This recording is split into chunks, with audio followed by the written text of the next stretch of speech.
Ang pangkat ng Visayas Island ay matatagpuan sa gitnang bahagi ng kapuluan ng Pilipinas. Mayroon din itong mahabang kasaysayan na nagsimula noong dumating ang mga Malay upang manirahan sa mga isla. Ito ay sa Visayas kung saan dumaong ang explorer na si Ferdinand Magellan matapos tumawid sa karagatang Pasipiko mula sa Espanya. Dahil dito, maraming kultural at makasaysayang pook ang Visayas, ang ilan sa mga ito ay mga istrukturang kolonyal. Napakaraming mga magagandang lugar dito, ngunit nangingibabaw ang 15 pinakamagandang lugar na ito sa Visayas. 15.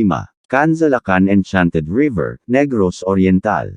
Ang river ay isa sa maraming magagandang lugar sa Visayas at ito ay nasa loob ng kagubatan ng Negros Oriental.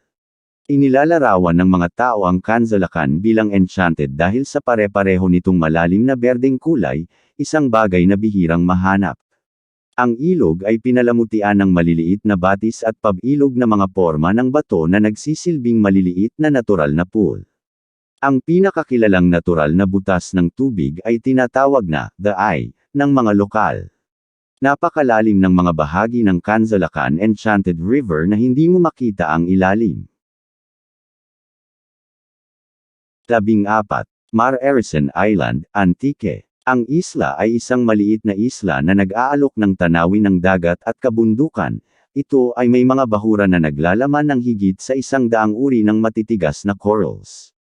Mayroon din itong mga puting buhangin na dalampasigan na katulad ng kalapit na Boracay. Sa panahon ng tag-ulan naman, ang mga damong burol ay kahawig ng mga burol ng Batanes. Ang isla ay nailalarawan sa pamamagitan ng mga madaming burol at puting buhangin na dalampasigan sa silangang baybayin na nagbibigay daan sa isla upang maging isang bagong hotspot ng turismo. 13. Bantayan Island, Cebu. Ang isla ay isang paraisong lugar kung ikaw ay naghahanap ng magandang tanawin. Sa kabila ng malaking bilang ng mga tao na bumibisita dito araw-araw, ito ay isang lugar kung saan maaari mong matuklasan ang katahimikan at kapayapaan. Kapag nakasakay ka sa isang bangka at tumungo sa magandang puting beach ng Bantayan, sasalubungin ka ng malutong na hangin at humahampas na alon ng malinaw na asul na tubig ng isla at magbibigay daan sa iyong marinig ang mga tunog ng kalikasan sa perpektong pagkakatugma. 12. Salagdung Beach, Siquijor. Ang beach sa Siquijor ang pinakamagandang beach sa Mystical Island na ito. Ang asul na transparent na tubig ay pumapalibot sa buong Bay Area na nagpapakita ng seabed ng karagatan.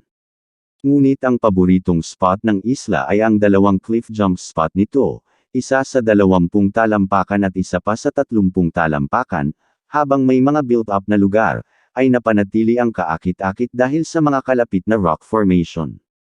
Mayroon ding lugar na ito sa kabilang panig ng limestone karst kung saan ay may isang maliit na cove. Ang cove ay may mababaw na tubig at malilim na lugar. 11. Biri Islands, Northern Samar. Ang isla ay isa pang nakamamanghang destinasyon sa Visayas Region, na kilala sa mga kahangahangang rock formation nito. Ang mga natural na eskultura na ito, na inukit ng mga elemento sa loob ng millennia, ay nag-aalok ng kakaibang backdrop para sa mga mahilig sa photography. Ang isla ay nag-aalok ng higit pa sa mga bato nito. Makipagsapalaran sa mga mangrove forest na nagsisilbing santuwaryo ng iba't ibang uri ng ibon. Isa itong tanawin sa Visayas na parehong tahimik at puno ng buhay.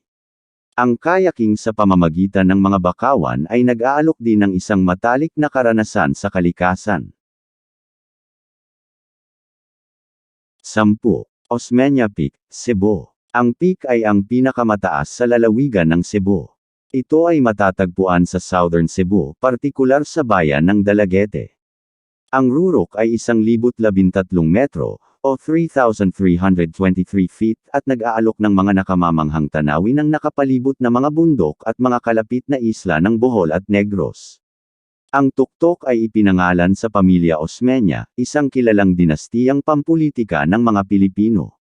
Si Sergio Osmeña, ang ika-4 na Pangulo ng Pilipinas, ay sinasabing bumisita sa lugar noong panahon ng kanyang pagkapangulo. Ang lugar ay naging isang tanyag na destinasyon ng turista, na umaakit sa mga domestic at internasyonal na mga bisita na naghahanap ng isang mahirap ngunit kapaki-pakinabang na karanasan sa trekking. Siyam. Kambugahay Falls, Siquijor. Ang falls sa Siquijor ay madalas na itinuturing na isa sa pinakamagandang talon sa Pilipinas. Matatagpuan ito sa silangang bahagi ng Siquijor Island at isa sa mga pinakabinibisitang atraksyon sa Siquijor. Madalas na tinutukoy bilang Stairway to Heaven, na nag-aalok ng isang matahimik na kalikasan. Sa maraming cascade ng turquoise na tubig, ang tatlong baitang na talon na ito ay nagbibigay ng perpektong lugar para sa paglangoy, pagtalon sa talampas, at pag-unwinding sa gitna ng luntiang kapaligiran. 8. Seiko Island, Antique. Ang Seiko Island ay isang maliit na isla sa kanlurang baybayin ng Isla ng Panay sa gitna ng karagatan. Ito ay isang maliit at hugis siko na isla na may 1.5 kilometrong kahabaan ng puting buhangin at mababaw na malinaw at malabughaw na tubig. Ang isla ay isa sa Visayas na sikat sa mahabang kahabaan ng mga pulbos na puting buhangin na beach na nagbibigay ng perpektong hitsura.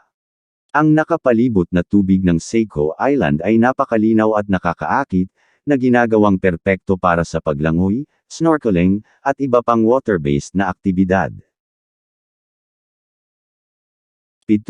Islas de Gigantes, Iloilo. Ang pangalan para sa grupong ito ng mga isla ay nangangahulugang Land of the Giants. Ito ay dahil sa mga islang ito, natagpuan ang malalaking buto ng tao.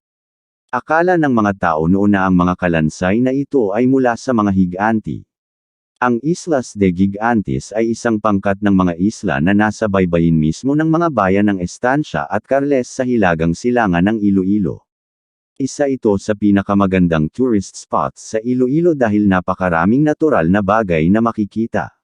May mga magagandang lagoon, rock formations, kuweba, at puting buhangin beach sa isla. 6. Manhuyod Sandbar, Negros Oriental. Ito ay madalas na naglalarawan ng isang napakagandang street ng pulbos na puting buhangin na napapalibutan ng kristal na malinaw na tubig. Ito ang dahilan kung bakit ang Mahuyod ay tinatawag na Maldives of the Philippines. Ang sandbar na ito ay umaabot sa 600 ektarya at matatagpuan sa baybayin ng Vice City. Ang sandbar ay nakalubog sa tubig kapag high tide ngunit lumalabas kapag low tide.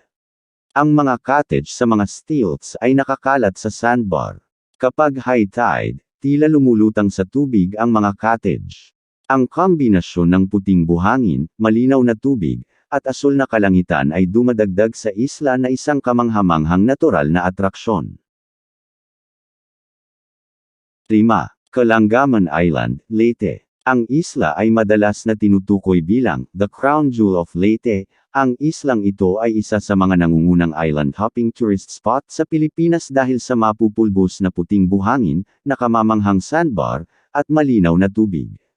Ang Kalangaman ay umaabot ng mahigit 750 metro at nanatiling walang nakatira. Ang pinakatanyag na tampok nito ay ang nakapalibot na sandbar, na isa sa pinakamahaba sa bansa. Hindi ito overdeveloped at madalas hindi masyadong siksikan. Habang narito, maaari kang mag-relax sa ilalim ng mga palm trees at humanga sa magagandang tanawin sa Visayas. 4. Sipalay City, Negros Occidental. Ang magandang destinasyon ng Sipalay ay maaaring hindi pamilyar sa marami, ngunit sa mga lokal nito, ito ay isang nakatagong kayamanan na nagpapalabas ng kagandahan ng isla. Ang Sipalay ay isang kakaibang bayan na napreserba na may mga katangi-tanging katangian nito. Habang nag-iiwan ito ng urban census sa mga kalapit nitong lungsod, pinagsasama ng kaakit-akit na destinasyong ito ang kultura at kagandahan nito sa pinakanatural na paraan upang makaakit ng mga bisita. Nagtatampok ang nakatagong hiyas na ito ng mga rustic beach at kakaibang islet na napapalibutan ng emerald water. 3. Monad Shoal in Malapascua Island, Cebu.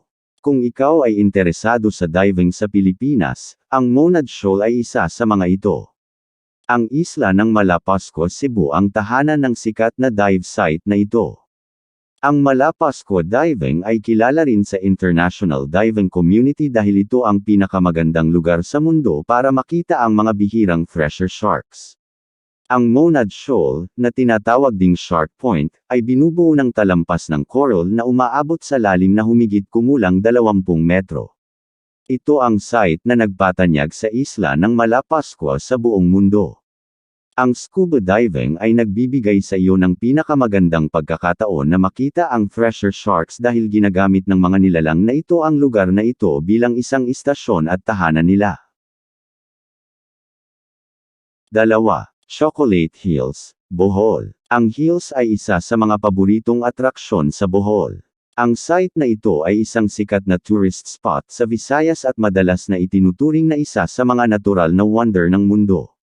Ang grupong ito ng mga burol ay hindi pangkaraniwan dahil sa kanilang napakaraming bilang, simetriya, at kulay. Ang mga ito ay higit sa 1,776 na burol na nakakalat sa paligid ng 50 kilometro kwadrado na lupain.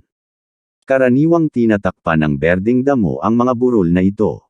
Ngunit sa panahon ng tagtuyot, ang damo ay nagiging kayumanggi at nagbibigay sa mga burol ng kanilang sikat na tsokolate na kayumangging kulay. Ang mga burol ay may iba't ibang laki, ngunit mula sa malayo, mukhang halos simetriko ang mga ito. 1. White Beach Boracay, Aklan. Ang Boracay ay isa sa mga nangungunang tourist spot ng Aklan at pinakasikat sa mga beach sa Visayas. Ito ay 4 na kilometro ang haba at nagtatampok ng napakapinong puting buhangin at malinaw na asul na tubig. Ang White Beach ay napakaganda at ito ang dahilan kung bakit sumikat ang Boracay sa buong mundo. Ang paglubog ng araw dito ay isa sa pinakamagandang panoorin. Habang lumulubog ang araw, ang kalangitan ay nagiging canvas ng mga orange, pink, at purples. Isa ito sa mga magagandang lugar sa Visayas kung saan ang bawat paglubog ng araw ay parang isang obra maestra na ipininta para lang sa iyo.